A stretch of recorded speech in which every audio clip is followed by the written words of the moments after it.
I told the students that every teacher should have a theme song. So I made a theme song with, of course, AI. And so that's that. I'm going to actually go ahead and get started because I'm trying to get through 14 slides with 40 seconds each. I've gone about 30 seconds over time every time so far. So I'm going to start a little bit early and maybe land on time for the first time. As a way of introduction, I'm Richard Liu. If you're looking for 8th grade math period 6, you're in the right place. I'm actually an Albany Middle School alumni. I went to Marin, Albany Middle, Albany High. For college, I went back east to UC Berkeley. And then I came back, I taught for 5 years in Australia. I've been here for about 20. I loved it here as a student, and I think I love it even more as a teacher. You know what a great kind of educational community this is, so it's a great place to be. I don't have the time to go through all these pieces, but my highlights are my family loves to travel. I'm actually a huge board game fan. I have weekly board game night with a bunch of buddies. I'm going to start off with how to support your student. They're in 8th grade. They're kind of getting ready for high school, and so there's a desire for independence, and you may want to sit back to see if they can handle it, if they're doing their work, and you see, oh, you're not, I'm going to step back up again, and there's that delicate dance between stepping up and stepping back all the time. If there's one thing that you can help me the most with is to make sure they're checking their homework. When they do the homework, you're going to have a tab open with the ebook and a tab open with the answer key. Do a problem, check your work. Do a problem, check your work. I'll talk more about that in a second. Don't nag your student to show their work. That is my job. It is very important to me. And so when they show me their homework with just an answer, I'll say, oh, I noticed you didn't show your work. Why don't you go show your work tonight, and I'll give you points for it tomorrow. I have the power of points, and you don't. So don't bother fighting the battle. It is important to me. I provide answer keys. So when you write the answer as 5 and you don't show anything else, it means nothing. I need to see your thinking and your process. I will fight that battle for you because it is important to me. Oftentimes math is intimidating for students. I want to encourage you to casually talk about them. As you're driving, how many minutes do you think it'll take to get here? Estimate this, play a little math number games. The more we talk and interact with it casually, the less intimidating it gets. And finally, my goal is to lower anxiety, pressure, and stress levels. Nobody performs well when they're under stress. And so we do that by honoring mistakes, we recognize that mastery takes time, and we value multiple approaches to problems. The best way to see if they've done their homework is by checking the stamp sheet. The stamp sheet has a date on there. If there's a stamp next to it, they've done their assignment because I stamp every single day. It is always going to be real time, up to date. I don't enter the stamp sheet into areas until the whole chapter is done. So on a day-to-day basis, if you want to check if they've done their homework, just check the stamp sheet. Encourage fix-its and learn and growth. So the way to raise your grade in the class is really by raising your learning. And fix-its are a way to retest, and learn and grow is a reflection form for the critical thinking challenge. I'll cover more of those a little bit. Your homework. I have a system called Class Dojo that I use to assign points for the good study habits. Please register. I sometimes post videos and pictures on there. Every Friday I will send out a Math Learning and Love blog. That's the name of my blog. If you have not received it yet, I've sent out one so far. That means your email address is wrong in areas. Please email me. I will add you to the list. I already talked about the stamp sheet. We've created this 8th grade math website. It has actually a lot of resources on it. Pretty darn proud of it. I highly encourage you to use some of your screen time allotment on it and check it out. Every Friday I will send out an Aries report with their grades, their homework grades, their mastery checking grades, their critical thinking challenge grades. That's so that you can stay informed with where they stand and sound like, oh, at the end of the quarter, why are they getting this grade? And finally, email as necessary, but I always encourage you at this stage, especially if you have a question, ask your child first. Oftentimes, like, oh, I saw them do their homework, what's going on? I talk to them, like, oh yeah, I didn't finish it yet. So ask them first. If they don't answer to your satisfaction, then come to me. Things that are available on the Math 8 website: the syllabus, the stamp sheets, homework answers, supply lists, resources for extra support, resources for extra challenge, some FAQs, growth mindset resources, Math 8 Yelp reviews, the Math Learning Love blog, and I'm kind of exploring some AI topics. This summer, I went to our website and I created a chatbot for the website. I said, here are the things we're learning in this class. Here are some directions for you. I want you to never give answers, but to guide them and help them to act like a tutor. And so theoretically, if they click on this, they should build 10 questions, and it will help them study for tests, answer the questions, help them correct the tests, all those things.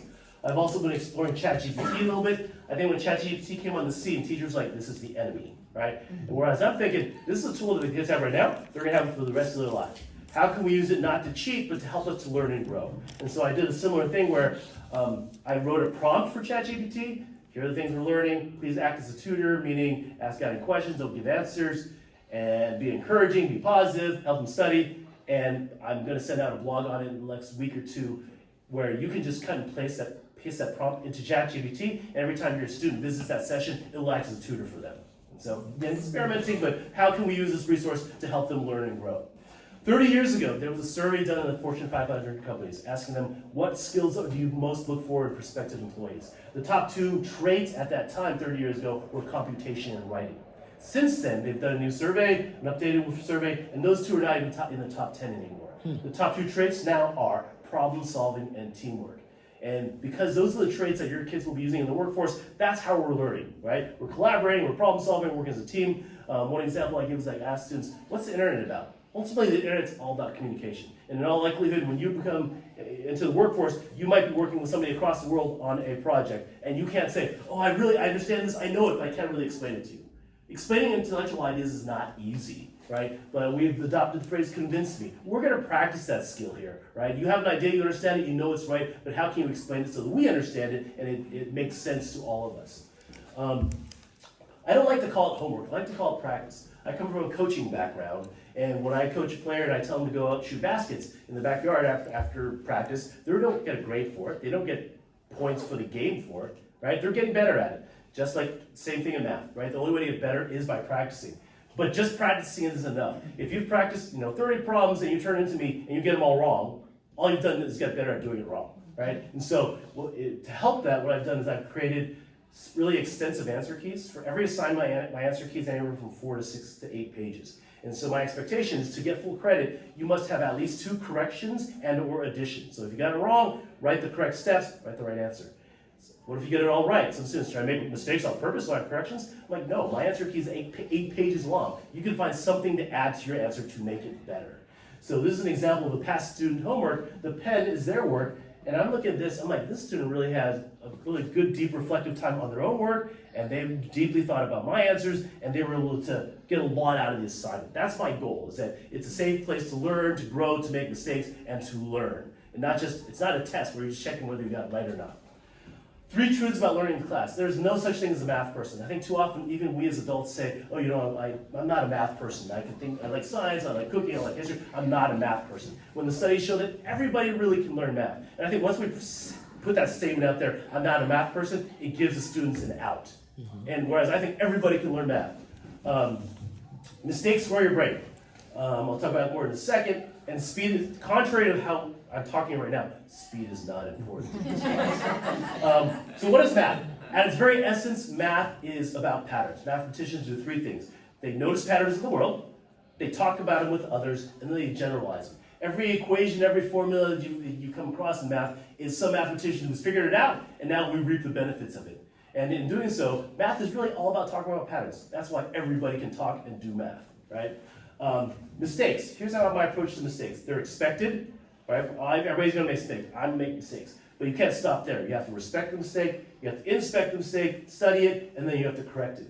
I want this classroom to be a safe place for making mistakes, because then it frees the students to take risks and to share their ideas, right? I hate it when students are like, I'm afraid to make a mistake, so I don't want to raise my hand.